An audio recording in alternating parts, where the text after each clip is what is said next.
What's up, fatties? Welcome back to your daily WarThunder.com content. Today is November 11th, so that is Veterans Day. So happy Veterans Day to everyone out there. I thought for today's video I'd do something a little special for you guys and read a little excerpt here from a previous Veterans Day. So go ahead and get started here. Standing watch today, as always, are the tomb guards of the 3rd U.S. Infantry Regiment. The careful rituals of the Old Guard have made it one of the legendary units of the United States Army. Their vigil goes on without fail, 24 hours a day, 365 days a year.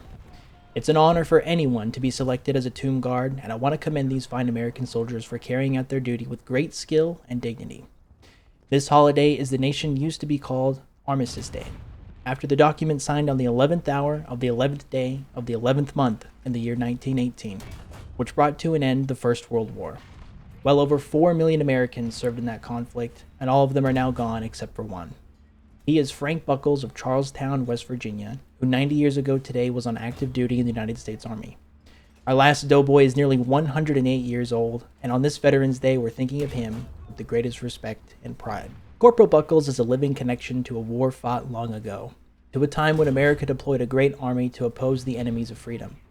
Only 23 years after the armistice, our nation was called to another difficult global task in the biggest war we have ever had to fight. When that struggle was over, we had turned back dictatorship and militarism across the globe, and former adversaries became friends of the United States. The Second World War ended more than 60 years ago today, yet many Americans still remember it well. Veterans Day finds us once again as a nation at war. The conflict began with a direct attack on the United States.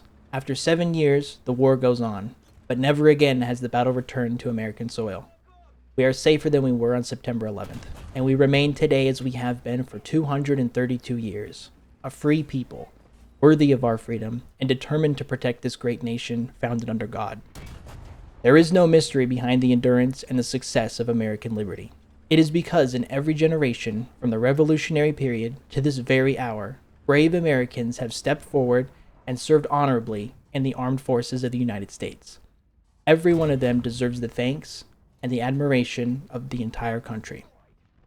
Military service demands a special kind of sacrifice. The places where you live and serve, the risk you face, the people you deal with every day, all of these are usually decided by someone else.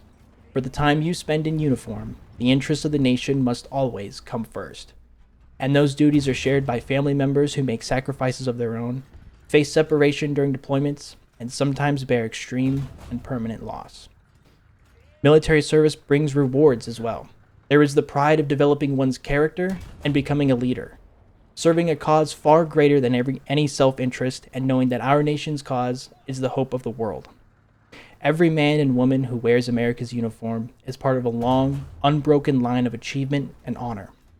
No single military power in history has done greater good, shown greater courage, liberated more people, or upheld higher standards of decency and valor than the armed forces of the United States of America. That is a legacy to be proud of, and those who contributed to it must never be taken for granted. To honor our veterans, we must keep the promises we have made them. We must care for those who have been injured in the service of our country. We must honor and remember those who have died. And we must remember those whose fate is still undetermined. We fly the POW flag on Veterans Day for a reason. This nation will not relent until we have accounted for every last one of our missing Americans. Not long ago, I read the recollections of a soldier whose National Guard unit returned home after a lengthy tour of duty in Iraq. Delays and disruptions made their journey far longer than expected. The young man and his comrades finally landed at the airport in Bangor, Maine, 36 hours late. It was 3 o'clock in the morning. Like everyone else on the aircraft, the soldier was tired, hungry, and frustrated. But, he said, as I walked off the plane, I was taken aback. In the small, dimly lit airport, a group of elderly veterans were there waiting for us, lined up one by one to shake our hands. Their now feeble right hands stiffened in salute, and their left hands held coffee, snacks, and cell phones for us. As I made my way through the line, each man thanking me for my service, I choked back tears. We later learned that this VFW group had been waiting for more than a day in the airport for our arrival. In scenes like this, which have been repeated so many times in recent years, we see the best in the character of America's veterans. There is a unique fellowship among them, and they never forget the Americans who have followed their example and now serve on active duty. They love their country, they believe in its cause, and they know firsthand that our world is a much better place because of the power, the influence, and the values of the United States. Recently at the White House, the following story was told. It happened in Italy, in a time not too long at the end of the Second World War. A father wanted to encourage his young son to do well in school. After the boy got good grades, his dad took him on a journey to Rome. Near the end of their vacation, the father said, "Now we'll have the most important day. I'm going to take you to a sacred place." He brought the boy to the military cemetery at Anzio, the final resting place of nearly 8,000 American servicemen. As they stood there among the rows of crosses, the father turned to his son and said, "Read those names and read those birth and death dates. These are young people, young soldiers who crossed the ocean and came here and made the extreme last sacrifice to give you freedom and dignity. You owe them everything that is good in your life today. You have to swear here today that you will never, ever forget that you owe them everything you have, and you will always be grateful to their country and to them for what they gave you." This is a story told by Silvio Berlusconi, now the Prime Minister of Italy, and the boy in the story is him. All his life, he kept his promise to his father, and last month at the White House, he expressed his nation's continuing gratitude to the people of the United States.